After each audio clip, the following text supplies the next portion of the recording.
Hello, everyone, and welcome to a new episode of the Icaerus podcast series.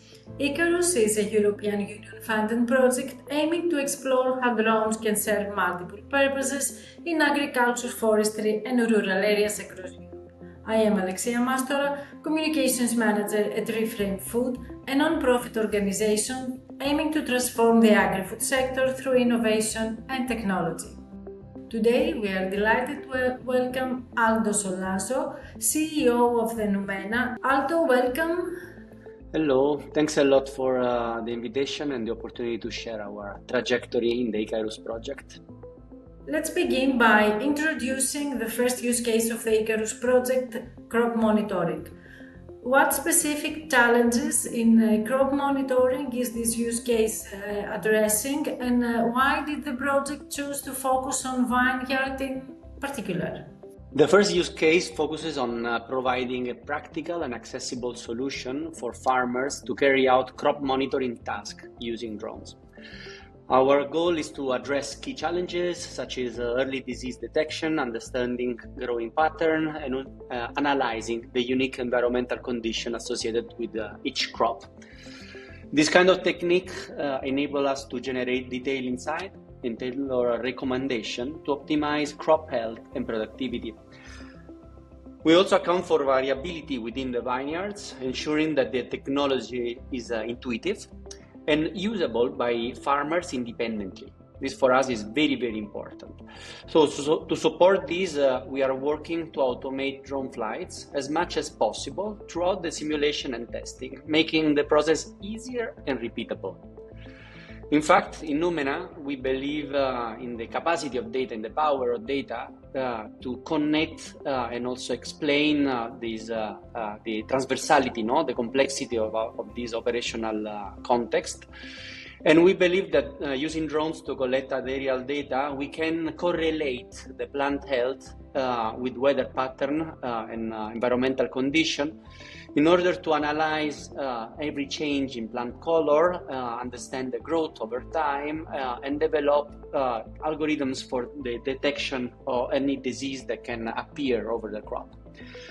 So we believe that this is a set of tools to support decision making for farmers, and we are offering this system, this package to monitor and navigate between also the historical data collected from the vineyard.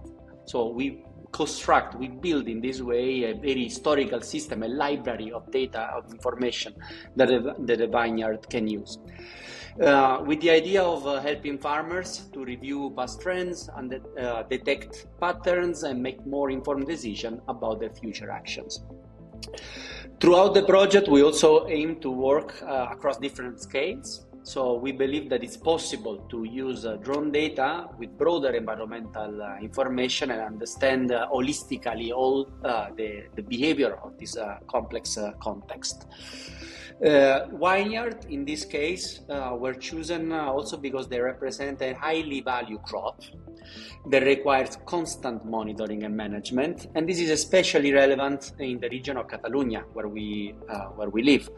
And in this region, in fact, viticulture is economically and culturally extremely significant.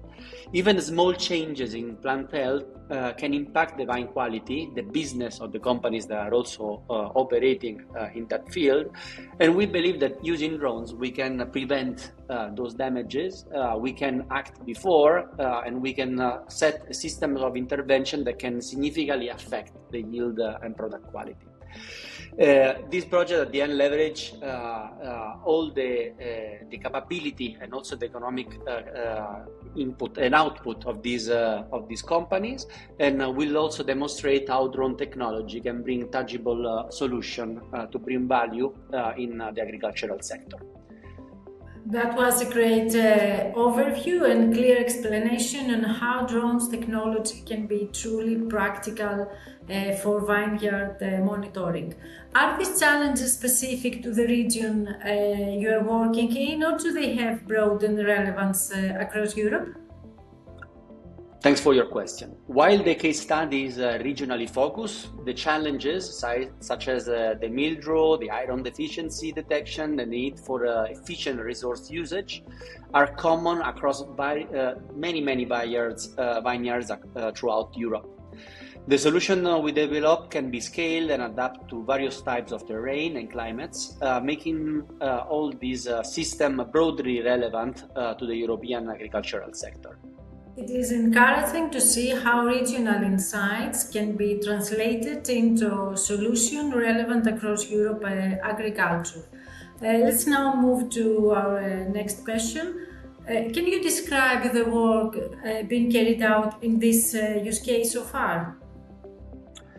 Yes, of course. The project involves evidently drones equipped with multispectral cameras to collect high-resolution imagery for vineyard plots. This data is processed and analyzed using machine learning algorithms to detect anomalies, generate actionable maps for farmers. The work that we build also includes creating digital tools for data visualization, facilitating the access and the capacity also of interacting with this information from the farmer side, integrating field data and weather and soil sensor. We are developing autonomous flight plans that also enable a consistent data capture. Specifically, the monitoring process is carried out every 2 weeks from the end of April to August and operate across 3 different scales: the global scale, the local scales, and also the manual one. The global scale involves an automated drone flight that capture all the orthophotos from the full vineyard and reconstruct 3-dimensionally the vineyard and also planarly, generating an orthomosaic view. This allows us to precisely locate the vineyards, understanding the different distribution, the spatial computation we call it, that converts the vineyards at the end into a rationalized environment where it's possible to detect all the different rows and individually select every single plant and associate to each plant an NDVI analysis, normalized difference vegetation index. The local scale, which is the second level, so we have the macro scale, the meso scale, and then the micro scale, the one that is manually collected in terms of information. So the meso, the local scale, consists of a flight that is conducted between the rows. This is currently manual, but we are also developing a system for automated flight that will allow every farmer to simply select the row and then operate autonomously with the drone. And what is the scope? The scope is to capture close-up images of the wine and understand detect every single sign of mildew, of iron deficiency. They are clearly visible through the pictures that are later on analyzed with the different disease detection algorithm that we develop. On the manual scale, instead, we collect weather data. And we also extrapolate sample from the different wine leaves to study the gradual change in terms of color pattern. And this allows us also to understand at a deeper scale the overall, the specific, let's say, behavior of each individual plant. At the end, these 3 layers of data are integrated into a digital platform where the evolution and health status of the vineyard can be visualized for each monitoring date. Impressive work and a well-structured approach that turns complex data into clear practical insights for farmers. Have there been any unexpected obstacles? If so, how has your team managed to overcome them? For example, do environmental factors such as weather conditions or terrain impact the effectiveness of drone monitoring? Excellent. First of all, everything went smoothly. We didn't have any problem in an ideal world. But Unfortunately, we are not living in an ideal world, so we had problems. We had problems, but at the end, from problems you get solutions. So we had to face several obstacles throughout the development of this use case. In terms of data collection, one of the key challenges has been the need of increase the frequency of drone flight in order to effectively track the disease progression over plants.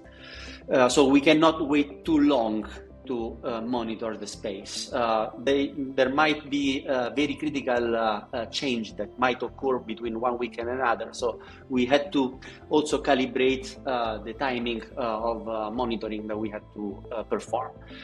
Environmental factors, in fact, such as wind and rain, forced us to reschedule the planned flights, and there were also challenges in aligning orthomosaic between different dates that we have to solve, and also align the different inconsistency in terms of image capture and terrain variation. But at the end, we managed to solve everything by introducing a series of solutions that allow us to properly overlap all the different scans. Regarding the model that we developed, we initially encountered issues within the bias database. So we had to deal also with the dataset that we were working on, which made it impossible to train accurate data dissection models because we had basically false information into our dataset. So we also had to discover those. At the end, this has been addressed by integrating data from different years and by improving the algorithm performance in terms of generalization. Smart problem solving. It is great to see a team adopting both technology and strategy to real world condition. Let's move now to more technical issues. What kind of drones are you using? At the beginning of the project, we used the DJI Mavic Classic for initial image capture and flight testing. While limited in advanced sensing capability, for us it served as a reliable platform to understand the flight condition and also refine the data collection workflow. As the project progressed, we decided to switch to the DJI Mavic 3M, which we believe offer us an integrated multispectral sensor in terms of hardware capacity, but also improve our ability to monitor vegetation health and detect early signs of stress and diseases. In parallel, we were also testing the Parrot Anafi drone, a programmable drone where we could test and implement ROS2, which is a robot operating system, as we plan to perform, as we said before, autonomous flight between the vineyards that is based on the integration of this kind of protocols. This approach aims us to ensure a uniformity in data recording and also minimizing the human intervention. So, an effective combination of cutting-edge technologies to advance vineyard monitoring. Beyond drones, Aldo, what other technologies or components are essential for your work? Beyond drones, several other technology and components can be essential for our work. For instance, one that is very critical is the software solution. So which is the right one that we need to pick in terms of 3D point cloud reconstruction? We believe that Agisoft offer a full package that allow us to, in an agile manner, create orthomosaic views and generate also DEM, digital elevation models, which are fundamental for understanding the topography of our terrain, the structure of the vineyards. Evidently, when we shift to the coding part, Python is a must. So we had to use Python as well to develop the processing and analysis algorithms, while OpenCV is also extremely fundamental to support every single task that is related to computer vision. For training and deploying the custom algorithms of artificial intelligence that we had to implement for the detection of the disease, we had also to use YOLO, which is a well-known algorithm, a library for computer vision that offer machine learning solution, and RoboFlow that was used for the training part in terms of labeling and annotation that was, essential for training the models effectively. And then another part, and in this case shifts back to the hardware, is the high precision RTK data system that ensures accuracy, geolocation, and the weather data that is collected by Flower Power, a sensor to help correlate environmental conditions with plant health. And with a focus on drone technologies, we wrap up today's episode. Thank you so much, Aldo, for being here with us and sharing your insights. Thanks to you for this opportunity and this nice talk. And of course, heartfelt thanks to all of our audience members. For more Icaerus news, don't forget to subscribe to our newsletter and follow us on social media. Until the next time, let's fly towards a more sustainable future. Thank you very much.